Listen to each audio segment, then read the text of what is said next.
Imamat pasal yang ke-12 ayat yang pertama dan kedua. Tuhan berfirman kepada Musa demikian, katakanlah kepada orang Israel, apabila seorang perempuan bersalin dan melahirkan anak laki-laki, maka najislah ia selama 7 hari, sama seperti pada hari-hari ia bercemar kain ia najis.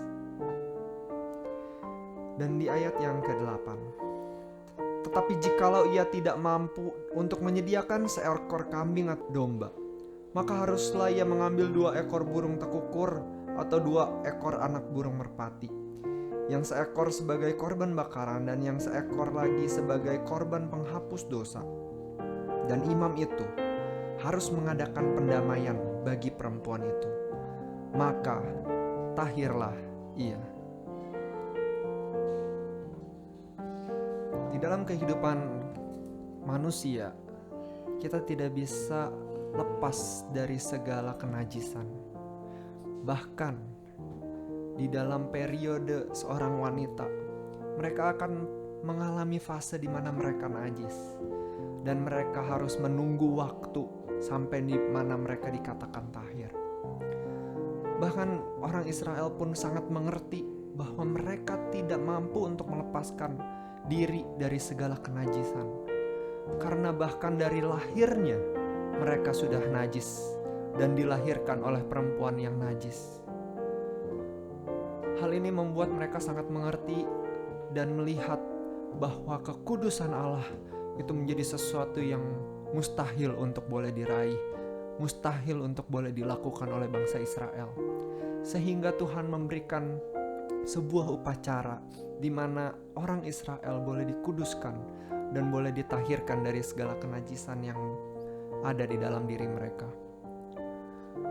Luar biasanya Tuhan Yesus memilih masuk ke dalam dunia melalui perempuan, dan itu membuat dia keluar dari seorang rahim perempuan yang najis. Mengapa dia harus melewati seorang manusia? Kenapa dia tidak turun dari langit? Kenapa dia tidak muncul dari tempat yang lebih baik? Disinilah Tuhan ketika datang ke dunia, dia datang untuk bersentuhan dengan orang-orang najis. Bahkan ketika dia bertemu dengan orang-orang kusta yang dinyatakan najis, orang-orang kusta itu berkata, aku mau Tuhan, jadilah aku tahir, jadikan aku tahir. Seketika itu juga ketika Tuhan mau dan berkata, "Jadilah engkau tahir." Maka tahirlah orang itu. Di dalam budaya bangsa Israel, yang menyatakan tahir atau tidak tahir adalah seorang imam, bukan seorang manusia biasa, apalagi seorang anak tukang kayu. Bagaimana mungkin seorang yang najis dinyatakan sudah tidak najis oleh orang di luar imam? Disinilah orang-orang waktu itu tidak percaya kepada Yesus Kristus. Mereka sulit mengerti bagaimana Tuhan Yesus bisa mengampuni dosa, bagaimana Tuhan Yesus bisa menyatakan seseorang tahir dari kenajisannya.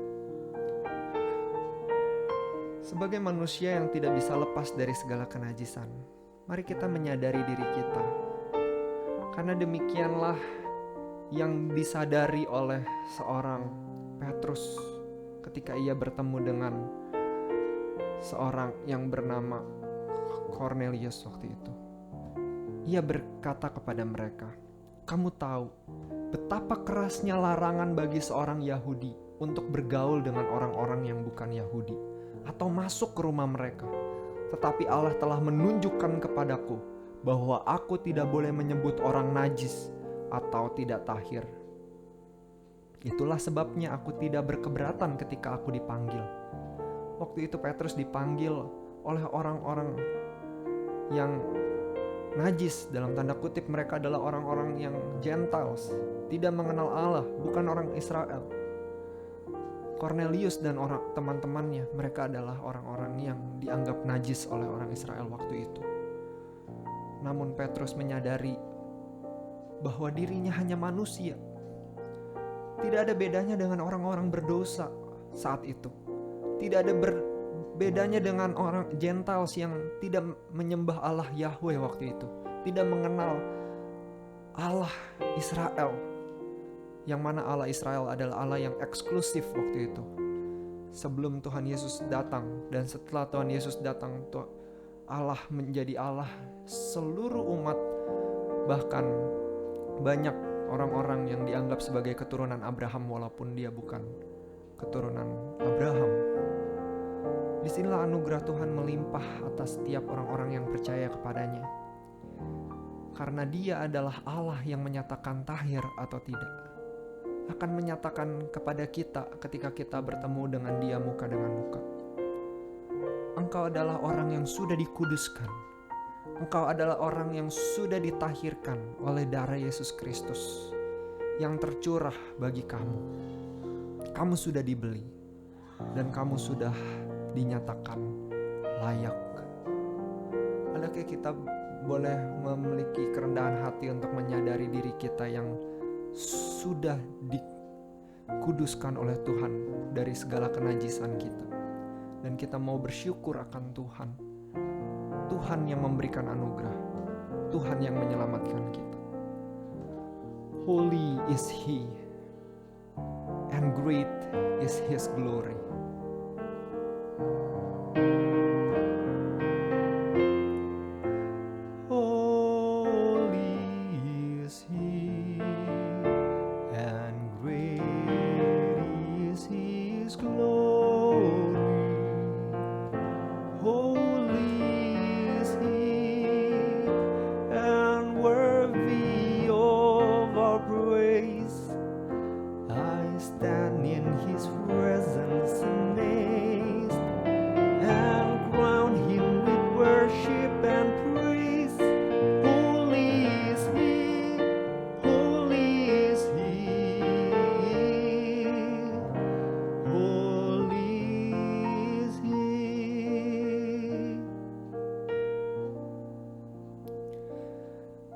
Tuhan, terima kasih karena Engkau Allah yang kudus, yang mau berelasi dengan kami orang-orang yang najis.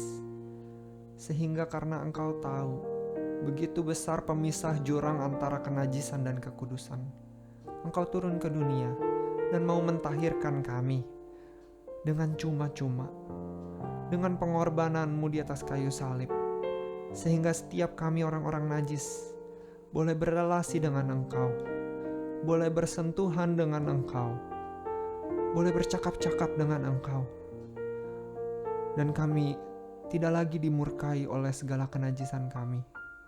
Karena murka-Mu sudah Engkau berikan kepada Yesus Kristus, dan kami saat ini mengalami anugerah Tuhan yang begitu limpah. Ampuni kami jika kami menyia-nyiakan anugerah ini. Kami mau hidup di dalamnya. Kami mau hidup di dalam ucapan syukur dan hidup di dalam kekudusan, yang mana Roh Kudus boleh memberikan kami segala perlengkapan untuk kami boleh melakukan kehendak Tuhan. Pimpin kami Tuhan, tolong kami. Di dalam nama Tuhan Yesus Kristus yang kudus kami berdoa. Amin.